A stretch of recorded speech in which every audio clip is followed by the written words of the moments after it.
your diagnosis hit like a truck. I'm by myself. I drove myself. I'm like, crap, this is not good. She's like, I want you to see your scans. This is probably cancer. And I told my husband, I said, I have cancer. Okay, let's breathe. We don't have to solve everything. I am not sick. I have cancer, but I am not sick. I can do anything for one more day. Yes. And all I have to do is one more day because tomorrow's a new day. Enjoying today's episode? Click subscribe. You'll get the stories, science, and strategies to help you and everyone you care about kick cancer's ass. Hello. Welcome back to Kicking Cancer's Ass, the podcast for people who've been recently diagnosed or suspect they're about to be and want information. They want hope. They want to know, how do I do this? How do I kick cancer's ass? And I am so lucky today to have my guest, Dr. Erin Gray. She's a psychotherapist, but she is a two-time cancer survivor, both BRCA2 and thyroid cancer. She's going to tell you all about it, but we're going to focus on this episode about how you get your head through this minefield, which is a cancer diagnosis. So, Erin, thank you very much for being with me on Kicking Cancer's Ass. And thanks for having me. I was excited to find out about your podcast on the group that we're on together. So it's kind of fun to hear about it. Yes. So you've talked about your diagnosis hit like a truck. Can you tell us a little bit about how you kind of absorbed it, knowing that it was a possibility? Yeah. Well, I guess mine is I don't want to say unique because everyone's diagnosis and journey is unique to themselves, but I found out that I may have cancer probably about a year before I was actually diagnosed because I had genetic testing.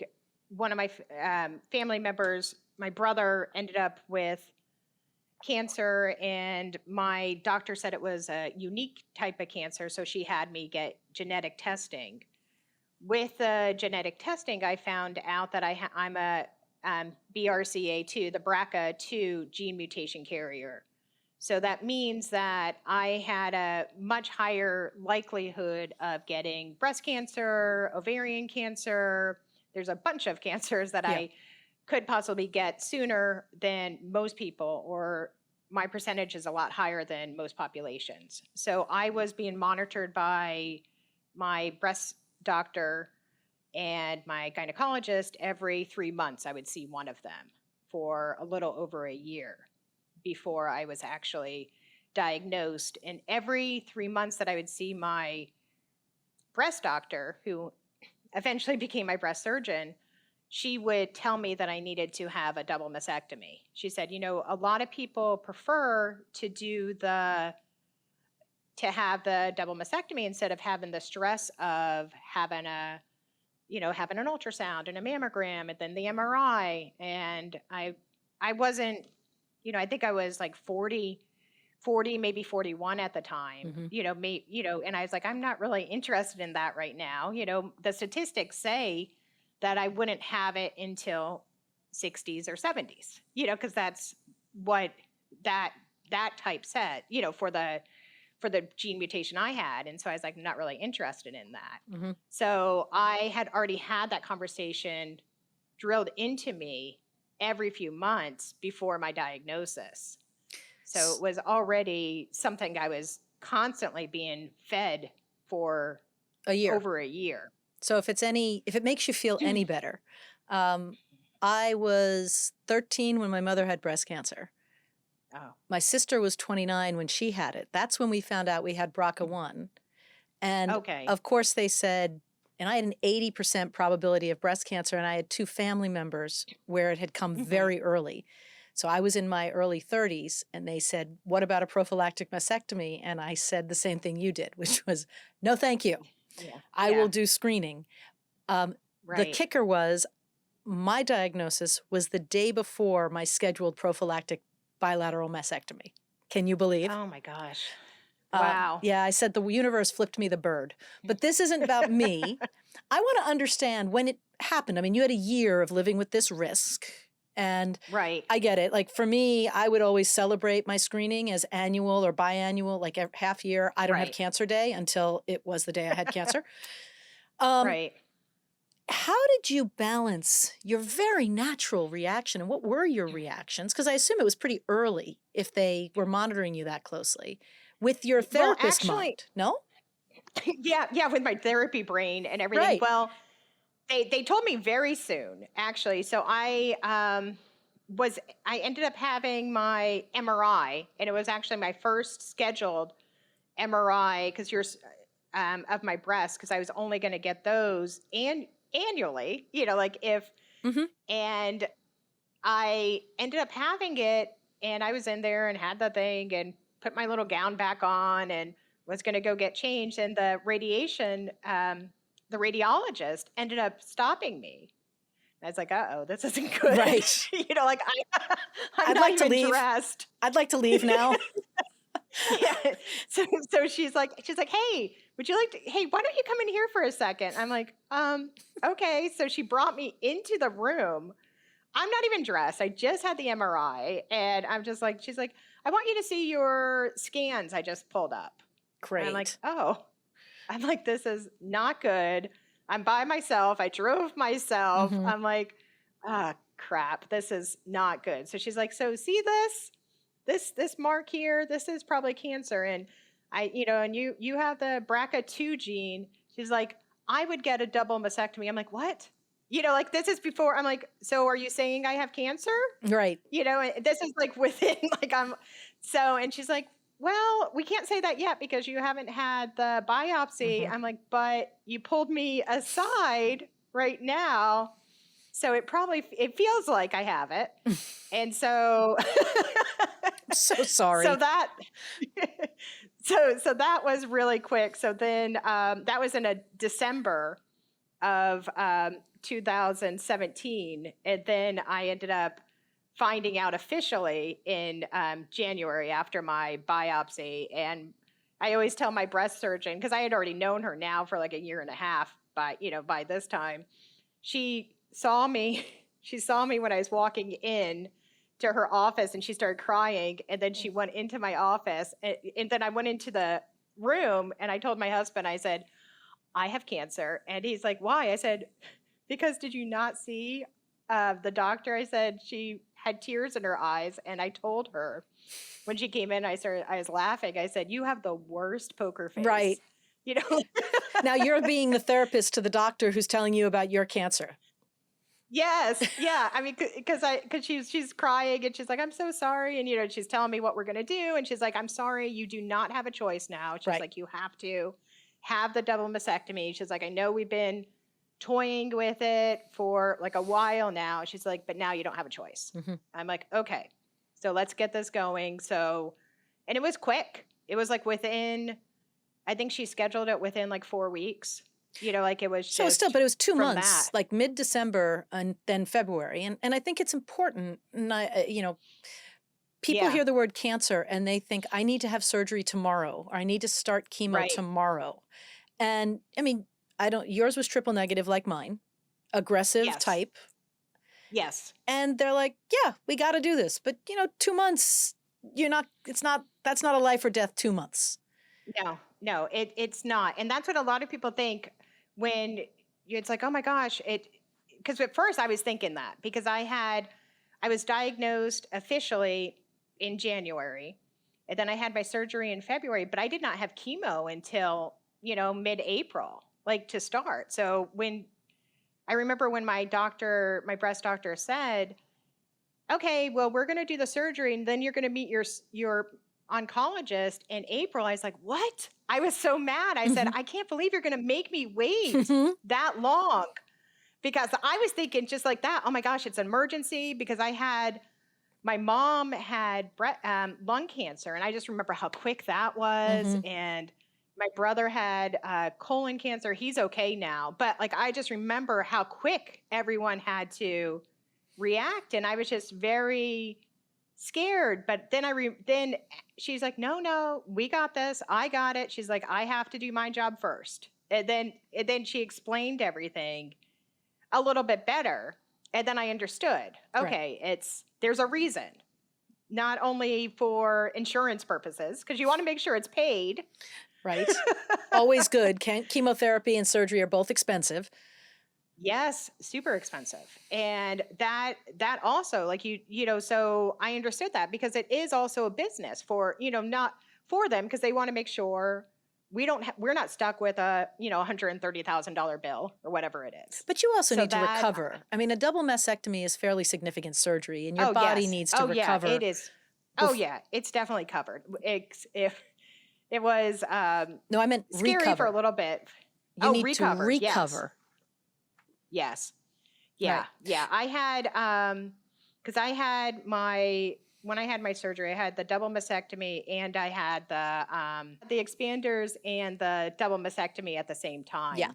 And then I was out of work for about a month. And so, yeah, it took longer for recovery than I thought. Because I was like, oh yeah, I'll go back to work in just a couple weeks. Because I remember I told my clients when I got diagnosed, I told them, I'm like, hey, I just got diagnosed, and I'll be out for a few weeks. And I'm like, oh wait, sorry, I'm going to be out for a month. Right. Let me just try to get my life in order. Now, you're a psychotherapist, and one of the things I discovered on my cancer journey was a psycho-oncologist, which is a subspecialty of psychology, of psychotherapy.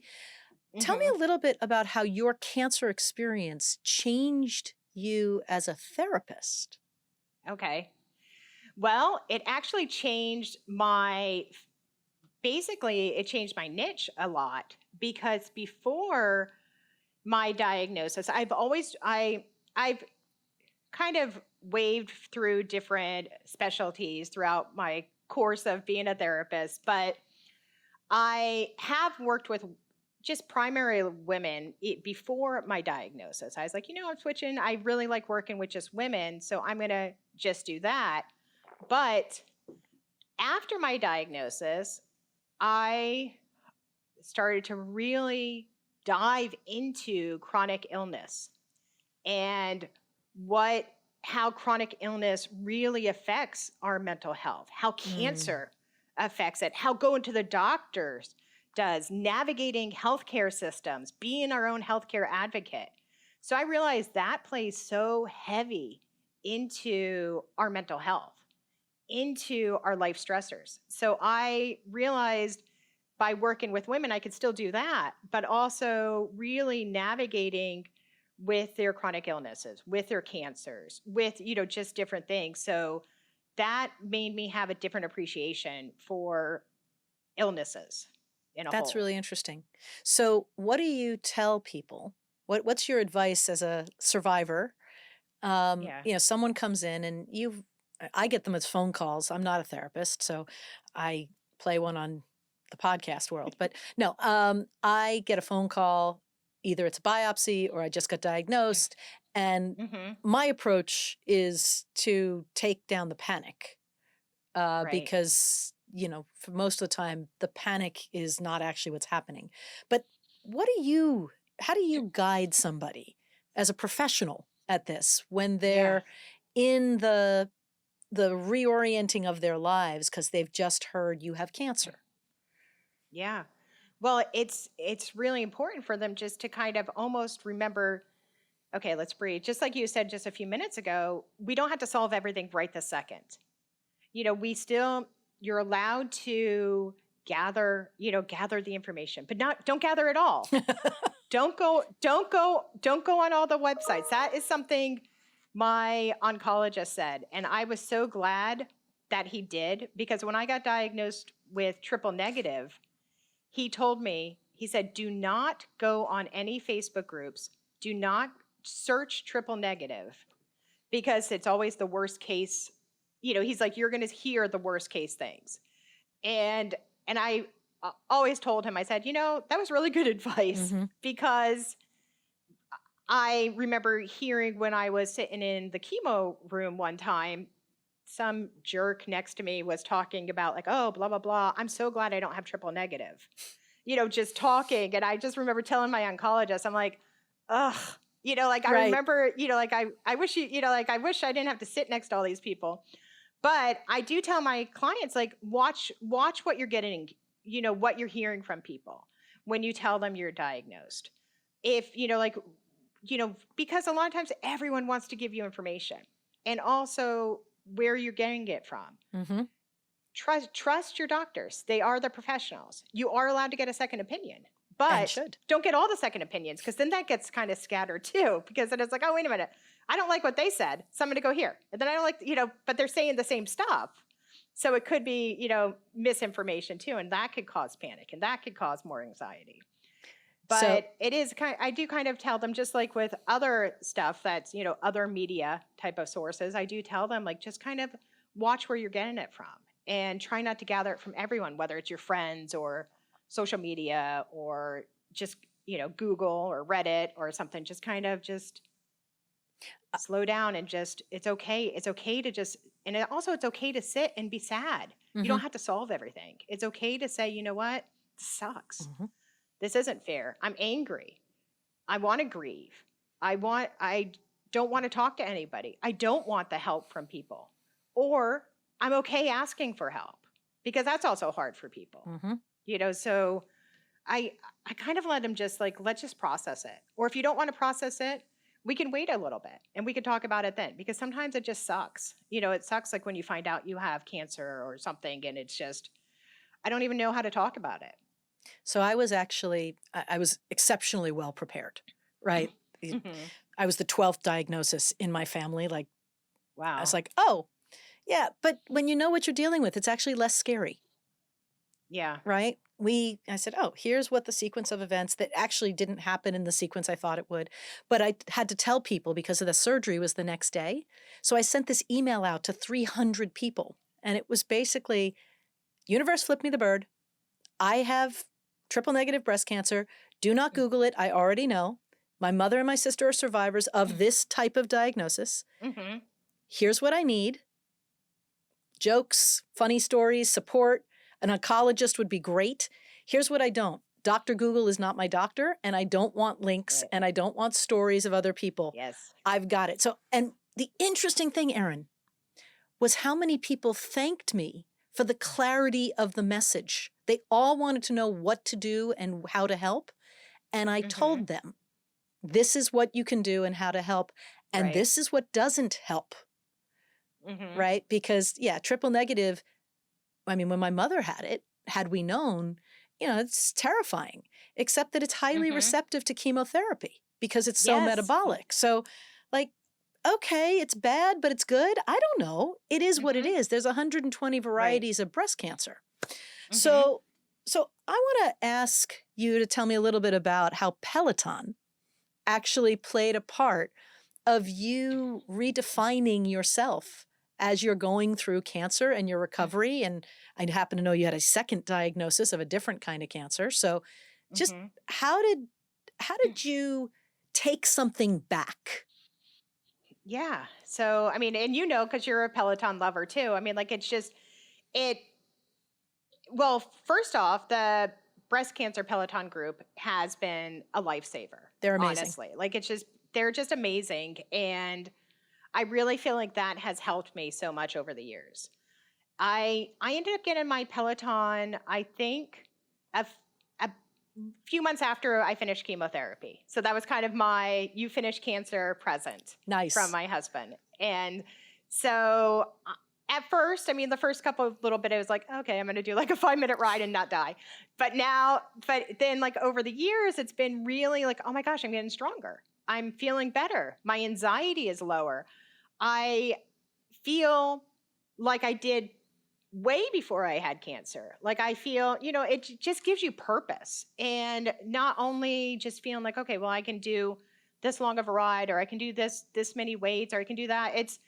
It's more, for me, it really feels like, okay, I don't feel like I've ever had cancer.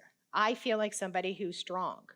And I get really like, I think we all have our different instructors that we like. So the instructors I choose, I always go to Bradley. I like Dennis, and I like Christine, but I like but I tend to like their messages too. Mhm. Like, I mean, and I love Bradley because, you know, he had a stroke and he's just awesome and he's so positive. And it just makes me feel, I don't know, I just feel not only like, okay, I feel healthier and I feel strong, I could do this. But yeah, I just like it that, again, the community, our Facebook group that we're on is just great. But it's really given me purpose. And I feel That's like, beautiful. you know, I wake up each morning at 5 a.m., I work out, and it just, okay, it's in, you know, I keep it in my office where I work, and it's just, yeah, it's just me time, and it keeps me centered, you know, it's just really grounds me. So I want to give you a little added gift to what you're doing. Apparently, no, this came out at ASCO a couple months ago. Regular exercise, 150 minutes a week with your heart rate going. So not the I'm taking a nice walk, the I'm sweating. Right. Reduces Right. your risk of recurrence by 28%. Okay, that's good to know. Right? So you're centered, Yeah. you've got your purpose, it makes you feel good, and it is actually the best defense against another incidence of your cancer. Yeah, that is really great to hear. Yeah, because I know with the chemotherapy and all that, it's like, ugh, okay. So I don't, you know, because you don't feel like yourself and my brother warned me because he was on chemo for like forever. And he's like, it's going to give yourself a year and a half. I'm like, what? A year and a half? You know, so it is like just about the year and a half, almost 2 years. I was like, oh, I feel good, you know, like, but it does take a while. And I think a lot of people expect okay, I finished chemo or I finished my surgery, I should be better now. Well, I think, Erin, and again, speaking to you as a therapist here, I think people just desperately want to feel normal again. They desperately don't. I mean, I remember when my sister went through it and someone said to her, I'm so sorry you're sick. And she looked at them and said, I am not sick. I have cancer, but I am not sick. And she meant it. She's like, I am not sick. And we all want to hang on to, I am not this infirm victim person. And, you know, how do you respond when people say, like, you should be grateful or just be positive? Yeah. I mean, it's hard. I mean, especially like when you hear the stupid comments about like, oh, well, you got free surgery or you got this or just be positive. It's your free boob job. It's this type. Yeah. Free boob job. You got this. And, you know, like, oh, I've always wanted short hair. Like when you lose your hair, it's like, oh my God, you know, like, Shut and it's up. funny. It's funny. It is funny. Like when you mentioned about your sister not wanting to be sick, that was something that I would put on this, you know, the stupid wig that looking at pictures, I'm like, oh my gosh, it's so obviously a wig, but you know, like, and I would try. And I remember telling my husband, I'm like, do I look like I have cancer? Like, do you know, like, cause I, you know, like look at myself, like with the steroids and the, you know, like sweating, you know, all the time, just always hot. And I just remember trying to get ready for work. I'm like, do I look like I have cancer? Can you tell? And he'd be like, no. There's no good answer for him on that one, Erin. Like, there's no safe answer there. You're beautiful, honey. That's the right answer. But like, I read an article by a therapist. I did cold capping, so I didn't lose my hair, which was awesome. But I was very embarrassed that I was so vain that I didn't want to lose my hair. Like, you know, my mother did, my sister did. It comes back. And this therapist wrote this great article about how, like, when I'm doing therapy or when you are, I don't do therapy because I'm not a therapist. When she's doing therapy, she doesn't want her client to worry about her. And if she's in a scarf or, you know, what have you, the client can't help themselves. Right. And so your desire to not look like you have cancer wasn't vanity. It was professionalism. Right. So yeah, and it was really important. And I guess I pulled it off because I would get some new clients who'd be like, "Oh, I really like your hair," and I'd go home and laugh at my husband. I'm like, "Well, I guess they like how perfect my hair is every single day." It never moves. So my sister has beautiful curly hair, and my hair's pretty straight. But curly-haired wigs are very hard. And so she got straight-haired wigs, and people would look at us and go, wow, you two look so alike. Never in our lives have we been told that. until she wore wigs because she lost her hair. Like, it's craziness. So when you were diagnosed with another cancer, and that was Yes. relatively recent. And can you describe kind of how you absorbed that and Oh, like how you got your mind? I can imagine all the places your brain went. yeah. Please, if Yeah. you're My open to, share them. my brain did not behave. Do they ever? All no, for all the work I feel like I do on myself, and I'm like, oh yeah, I got this. I'm so grounded. My emotional intelligence is so high. Like that's what I'm thinking. So I ended up getting diagnosed with thyroid cancer in June. No, in March. I had my surgery in June. And it had been followed for about a year because I went to my primary and told her, I'm like, hey, I have a sore throat. And she said, well, since you had the BRCA too, she's like, let's get a neck ultrasound and thyroid ultrasound. And I was thinking like, wow, that's extreme. I just thought she was going to give me some allergy medicine or something, Right. just like here, have some Z-Pak or something. So they ended up watching it last year and said like follow up in March. So I followed up in March, and it ended up being something suspicious. I had to have the biopsy, and then they found out that it was cancer. So I ended up going to my oncologist. I called him, said, I need to come see you. And I still see him even if I've been in remission for, no evidence of disease for, so many years. I still see him every 6 months because of the gene mutation. So I went to see him. I got kind of blown off, and I felt and I had a little bit of a breakdown. So I went there and I told my doctor and his PA, who I've become really close with both of them over the years. And I said, I got diagnosed with papillary thyroid cancer and I'm freaking out because, did my cancer spread, blah, blah, blah. And he's like, well, first of all, it's not related to your BRCA. I'm like, okay, that's good. He's like, it's not related to your breast cancer. I'm like, phew, that's good. But it's cancer. And he's like, and we don't really consider it cancer. I'm like, what? And I looked at the PA and she's like, no. She's like, it is cancer. It's just not like she's like, it's different than like breast cancer and other. I'm like, okay, I understand that. I said, but I want it gone. Like, what do I do? And then thank you for all that. Now make it go away. Yeah. And he's like, okay, well, maybe he's like, you might be the type of person that wants a second opinion. I'm like, no, I have you. I have my relationship with you. And then he left and he went to go do something. And then I broke down hysterically crying. Like I just could not even like breathe. I was crying, I was like crying. And then the PA, she just came and she gave me a hug. And like, she's like, don't worry. She's like, it is cancer. She's like, but we'll figure it out. Well, so I ended up, they wanted me to go to like one of the big cancer places, and I was like, I don't want to really, I looked into it, but then I ended up talking to my primary and she's like, there's a head and neck cancer doctor, who just does like throat and whatever.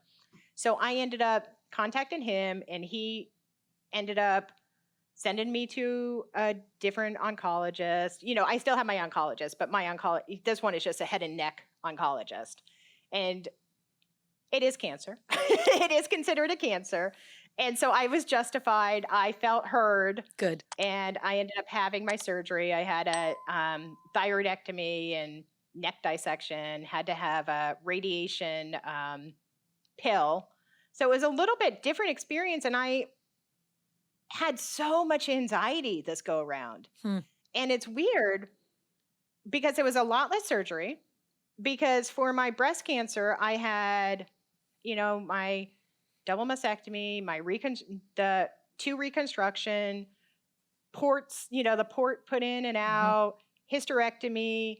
I had a lot of different surgeries. This one, I'm like, okay, I'm having a neck dissection. But I think it was like, am I going to lose my voice? I was so worried about losing my voice. Because I remember telling the surgeon, I'm like, my voice is my Work. job. Yeah, I need to have my voice. And I'm like, like I'm a therapist. If I don't have a voice, I don't have money, I don't have a job, I can't do it. And he's like, oh no, don't worry. He's like, he's like, if anything, you'll just be, like a little bit for a couple days. And I was so afraid about taking the pill because I was like, oh my gosh, what if I choke on it? Like I was just like having all of this. And I was like, why didn't I not have this with chemo? Mm-hmm. Why didn't I not have this with and I realized it was because I had my breast surgeon for years, for a year and a half. And I love her and I felt safe with her. And she told me, she's like, Erin, we're going to do this. This is the oncologist you're having. And then you're going to start chemo then. And then you're going to use this doctor to have your hysterectomy. So she even told me who my plastic surgeon was. Mm-hmm. So I felt like I had that guide. Mm-hmm. And I had to find the guide. So once I found the surgeon for my neck, then he was my guide. Mm-hmm. And he's like, okay, you're going to go here and here and here. And then I started to feel a little safer, but I still was like, I'm still having all this anxiety because I had it before. And it was harder for me to just, whew, right. Someone has you. It was really hard for me to slow down until I swallowed the pill. And I was like, oh, that wasn't that bad. I just have to be isolated for a week. Right. Because I'm radioactive and now I'm okay. And it's radioactive. It's radioactive Yeah. iodine. Like people don't Yes. realize, like it's a very specific for the thyroid treatment. Yes. But I Yes. mean, look, it stinks to have to go through it again. Like Yeah. it stinks to go through it the first Yeah. time. The second time you're like, I already got that merit badge. Can we not do this again? Like it's awful. But I'm glad you did it and that you were at least aware of your feelings and were vocalizing them. The reason I wrote my book, Crushing the Cancer Curveball, was to give people a guide because most people don't have a family, 40 years of this is what you do. I mean, thyroid cancers, we've seen that. Lung cancer, we've seen that. Breast cancer, oh my goodness, we've seen that. Like, we're like, okay. So you co-host a podcast called Wicked Psychotherapists, and you explore mental health through 90s movies, pop psychology, whatever. What piece of pop culture helped you with your cancer journey? Well, I was thinking about that. Like it's funny because the podcast we started it a couple years ago and we went to school together and everything. And it started originally we were going to be so serious and just talk about psychology and stuff. And so we did a couple episodes. We're like, oh my God, this is so boring. So we're like, what do we like? We're like, we like 80s, we like 90s, we like Adam Sandler. So that's pretty much how it's kind of spin to that. But I was thinking about that. Like, so for me, growing up, I grew up in the 80s. So for me, my first real experience with cancer would be terms of endearment. Which I was forbidden, no idea. Erin. My family, that was forbidden. Well, my mother, it was diagnosed in 1983. I mean, my father just said, that movie you will never see. To this day, I have never seen that movie. Wow. Okay. And I remember seeing it and just not really understanding because at that moment, I mean, I had people in my family that had cancer, but I didn't really know. Like, it was like, I knew my grandfather passed from pancreatic and I knew some other people had it. But at that time, it was like years before my mom had cancer. And I just remember part of it, I was so shocked. I was like, oh, cancer is painful? Oh, because because they experienced that. So that was my first experience in TV, in movies. And then I guess recently it would be that show Firefly Lane. I think it was on Netflix. Mm-hmm. So that I think did a okay display of it. So I was trying to think I could not really think of any other pop culture, but I really did like Firefly Lane. I liked the friendship and the way that they navigated her breast cancer diagnosis. So I agree. I actually watched it during my treatment, which wasn't intentional. But my issue with that, with terms, with beaches, with pretty much almost every one of them, is that the cancer patient dies. And the statistics are for people like you and me it was caught early, it was localized. Right. Like, it's well over 90%, 99% are living. And Yeah. so I did see one. Did you ever watch The Equalizer with Queen Latifah? Oh yeah. Okay, Yeah. so there's a story arc in the last, I think it was the last season, where Aunt V gets called back for a biopsy, and she's scared, and she doesn't tell Queen Latifah, but she tells a friend. The friend's a breast cancer survivor, and that Hmm. person, who I think might have been the former Miss America, like Vanessa. Williams. Yes, her. But she says it's just a biopsy. Like, let's go one step at a time. And Aunt Hmm. V, it turned out to be a benign mass, and it was just a Right. biopsy. And I was cheering, not because I was glad Aunt V was going to be fine, but also because that's what usually happens.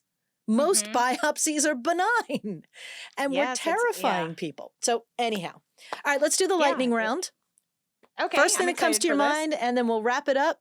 Okay, Okay. what unexpected skill from your pre-cancer life as a therapist proved most valuable through your cancer journeys? Well, I think before cancer getting diagnosed, I think probably learning how to be okay with myself. Nice. So being present with myself helped me a lot. That's great. There's a lot of waiting in cancer treatment and being okay Yes, with there yourself. is. Because you could be like losing your mind in doctor's appointments and this. So it's like, okay, how do I be still? How do I be present? Oh, it's okay to bring a book. It's okay to just watch the room. It's okay just to wait for the results. It's okay to close your eyes. Yes. Okay, complete this sentence. The most helpful thing someone did for me during treatment was. I come and help me even when I said no. Ah, nice. I said no to my aunt and to my cousin, and they both came separately. And I was like, no, no, no, I don't want help. I don't need help. And they flew out from New York and Connecticut. And yes, I'm very glad that I said yes. That's I great. accepted help. If you could change one thing about how people talk to someone who's going through cancer, what would the one thing be? Not to minimize it or not to catastrophize it in the same way, because I had both of it. Like, oh well, it's okay, it's just that, or oh my gosh, you're losing your breast. You should be mourning your breast. You should be, or this happened to this friend or this, and so, or just listen to that person's story. Just don't compare. Don't either way. Because maybe I just wanted to complain, but I felt like I couldn't, because now you're talking about your friend or your own history, or so it's Totally. hard. I think that's great advice. How do you see the world differently now versus I had cancer? A little more appreciative.